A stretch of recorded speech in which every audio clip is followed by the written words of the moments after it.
ಶ್ಯಾಮಪ್ರಸಾದ್ ಮುಖರ್ಜಿ ಅವರು 1953ರ ಜೂನ್ 23ರಂದು ತಮ್ಮ 51ನೇ ವಯಸ್ಸಿನಲ್ಲಿ ನಿಧನರಾದರು.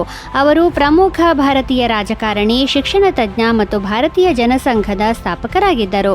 ಶ್ಯಾಮಪ್ರಸಾದ್ ಮುಖರ್ಜಿ ಅವರು ಭಾರತೀಯ ರಾಷ್ಟ್ರೀಯ ಕಾಂಗ್ರೆಸ್ನೊಂದಿಗೆ ತಮ್ಮ ರಾಜಕೀಯ ಜೀವನವನ್ನು ಪ್ರಾರಂಭಿಸಿದರು. ನಂತರ ಅವರು ಹಿಂದೂ ಮಹಾಸಭಾ ಸೇರಿದರು. 1947ರಲ್ಲಿ ಭಾರತದ ಸ್ವಾತಂತ್ರ್ಯದ ನಂತರ ಅವರು ಜವಾಹರ್ಲಾಲ್ ನೆಹರು ಸರ್ಕಾರದಲ್ಲಿ ಕೈಗಾರಿಕೆ ಮತ್ತು ಸರಬರಾಜು ಸಚಿವರಾದರು.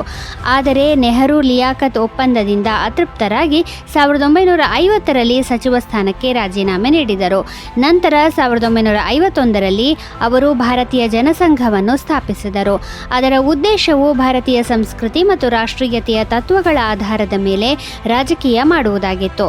ಜನಸಂಘದ ಮೂಲಕ ಅವರು ದೇಶದಾದ್ಯಂತ ಹಿಂದುತ್ವ ಮತ್ತು ರಾಷ್ಟ್ರೀಯ ಏಕತೆಯ ಸಂದೇಶವನ್ನು ಹರಡಿದರು. ಅದೇ ಸಮಯದಲ್ಲಿ 1953ರಲ್ಲಿ ಶ್ಯಾಮಪ್ರಸಾದ್ ಮುಖರ್ಜಿಯವರು 370ನೇ ವಿಧಿಯ ವಿರುದ್ಧ ಆಂದೋಲನ ಮಾಡಿದರು. ಮುಖರ್ಜಿಯವರು ಜಮ್ಮು ಮತ್ತು ಕಾಶ್ಮೀರವನ್ನು ತಲುಪಿದಾಗ ಅವರು ಶ್ರೀನಗರಕ್ಕೆ ಪ್ರವೇಶಿಸಿದ ತಕ್ಷಣ ಅವರನ್ನು ಬಂಧಿಸಲಾಯಿತು. ನಂತರ ಅವರು 1 ತಿಂಗಳ ಕಾಲ ಜೈಲಿನಲ್ಲಿದ್ದ ಸಂದರ್ಭ ಕೊನೆಯುಸಿರೆಳೆದರು. ಇಂದಿಗೂ ಅವರ ಸಾವಿನ ಕಾರಣಗಳ ಬಗ್ಗೆ ಹಲವು ಪ್ರಶ್ನೆಗಳು ಇವೆ. ಅವರ ಸಾವಿನಲ್ಲಿ ಆಗಿನ ನೆಹರು ಸರ್ಕಾರದ ನಿರ್ಲಕ್ಷ್ಯ ಅಥವಾ ಪಿತೂರಿ ಕಾರಣವಾಗಿರಬಹುದು ಎಂದು ನಂಬಲಾಗಿದೆ. ಆದರೆ ಅಂದು ಕೇಂದ್ರ ಸರ್ಕಾರ ಇದನ್ನು ಸಹಜ ಸಾವು ಎಂದು ಹೇಳಿತ್ತು. 1980ರ ಜೂನ್ 23ರಂದು ಮಾಜಿ ಪ್ರಧಾನಿ ಇಂದಿರಾ ಗಾಂಧಿಯವರ ಕಿರಿಯ ಪುತ್ರ ಸಂಜಯ್ ಗಾಂಧಿ ವಿಮಾನ ಅಪಘಾತದಲ್ಲಿ ಸಾವನ್ನಪ್ಪಿದರು. ಸಂಜಯ್ ರಾಜಕೀಯದಲ್ಲಿ ಸಕ್ರಿಯರಾಗಿದ್ದಂತೆಯೇ ಉತ್ತಮ ಪೈಲಟ್ ಕೂಡ ಆಗಿದ್ದರು. ವಿಮಾನ ಹಾರಿಸುವುದು ಅವರ ಹವ್ಯಾಸವಾಗಿತ್ತು. ಒಂದು ದಿನ ಸಂಜಯ್ ಗಾಂಧಿಯವರು ಭಾರತದಿಂದ ವಿಶೇಷ ವಿಮಾನ ಪಿಟ್ಸ್ S-2Aಗೆ ಆರ್ಡರ್ ಮಾಡಿದ್ದರು ಎಂದು ಹೇಳಲಾಗುತ್ತದೆ. ಈ ವಿಮಾನವು ಗಾಳಿಯಲ್ಲಿ ಚಮತ್ಕಾರವನ್ನು ತೋರಿಸಲು ಪ್ರಸಿದ್ಧವಾಗಿತ್ತು. ಜೂನ್ 21ರಂದು ದೆಹಲಿಯ ಸಫ್ದರ್ಜಂಗ್ ವಿಮಾನ ನಿಲ್ದಾಣದಿಂದ ಸಂಜಯ್ ಮೊದಲ ಬಾರಿಗೆ ಈ ವಿಮಾನದಲ್ಲಿ ಹಾರಿದ್ದರು. ನಂತರ ಮರುದಿನ ಅವರು ಇಂದಿರಾ ಗಾಂಧಿ ಮತ್ತು ಮೇನಕಾ ಗಾಂಧಿಯವರೊಂದಿಗೆ ವಿಮಾನವನ್ನು ಹಾರಿಸಿದ್ದರು. 1980ರ ಜೂನ್ 23ರಂದು ದೆಹಲಿ ಫ್ಲೈಯಿಂಗ್ ಕ್ಲಬ್ನ ಮಾಜಿ ಬೋಧಕರಾದ ಸುಭಾಷ್ ಸಕ್ಸೇನಾ ಅವರೊಂದಿಗೆ ಸಂಜಯ್ ಗಾಂಧಿ ವಿಮಾನವನ್ನು ಹಾರಿಸಿದರು. ವಿಮಾನವು 7:58ಕ್ಕೆ ಹೊರಟಿತ್ತು. ಇದ್ದಕ್ಕಿದ್ದಂತೆ ವಿಮಾನದ ಎಂಜಿನ್ ಕೆಲಸ ಮಾಡುವುದನ್ನು ನಿಲ್ಲಿಸುವವರೆಗೂ ಎಲ್ಲವೂ ಸರಿಯಾಗಿತ್ತು. ವಿಮಾನ ಅಪಘಾತದಿಂದ ಬಿದ್ದು ಒಡೆದು ಹೋಯಿತು.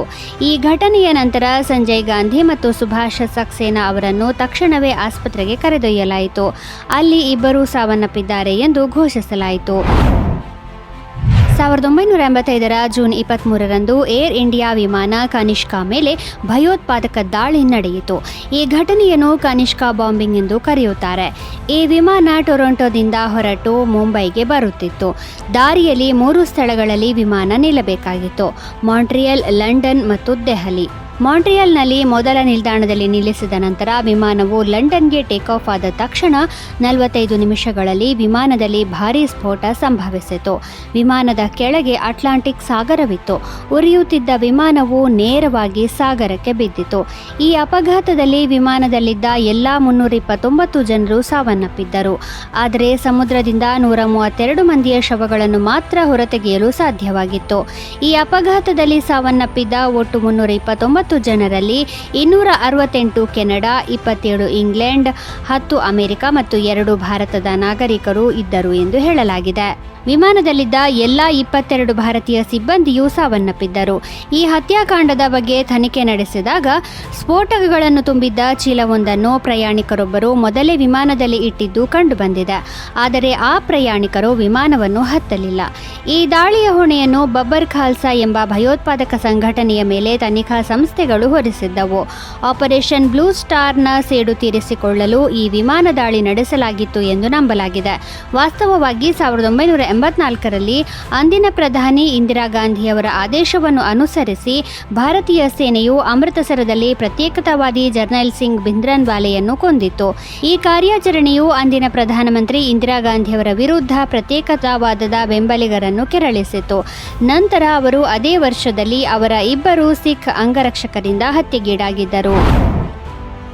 ಅಂತಾರಾಷ್ಟ್ರೀಯ ಒಲಿಂಪಿಕ್ ದಿನವನ್ನು ಪ್ರತಿ ವರ್ಷ ಜೂನ್ 23ರಂದು ಆಚರಿಸಲಾಗುತ್ತದೆ.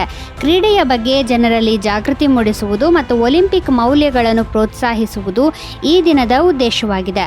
ಅಂತಾರಾಷ್ಟ್ರೀಯ ಒಲಿಂಪಿಕ್ ದಿನವನ್ನು ಮೊದಲು 1948ರ ಜೂನ್ 23ರಂದು ಆಚರಿಸಲಾಯಿತು. 1894ರ ಜೂನ್ 23ರಂದು ಅಂತಾರಾಷ್ಟ್ರೀಯ ಒಲಿಂಪಿಕ್ ಸಮಿತಿಯ ಸ್ಥಾಪನೆಯಾದ ನೆನಪಿಗಾಗಿ ಈ ದಿನವನ್ನು ಆಚರಿಸಲಾಗುತ್ತದೆ. ಈ ದಿನವು ಪ್ರಪಂಚದಾದ್ಯಂತ ಲಕ್ಷಾಂತರ ಜನರನ್ನು ಸಕ್ರಿಯವಾಗಿರಲು ಮತ್ತು ಕ್ರೀಡೆಗಳಲ್ಲಿ ಭಾಗವಹಿಸಲು ಪ್ರೇರೇಪಿಸುತ್ತದೆ. ಒಲಿಂಪಿಕ್ ದಿನದ ಸಂದರ್ಭದಲ್ಲಿ ಅನೇಕ ದೇಶಗಳಲ್ಲಿ ಕ್ರೀಡಾ ಕಾರ್ಯಕ್ರಮಗಳು, ಕ್ರೀಡಾ ಪ್ರದರ್ಶನಗಳು, ಸೆಮಿನಾರ್ಗಳು, ಮ್ಯಾರಥಾನ್ಗಳು, ಫಿಟ್ನೆಸ್ ಕಾರ್ಯಕ್ರಮಗಳು ಮತ್ತು ಕ್ರೀಡಾ ಗೌರವ ಸಮಾರಂಭಗಳು ಇತ್ಯಾದಿಗಳನ್ನು ಆಯೋಜಿಸಲಾಗುತ್ತದೆ.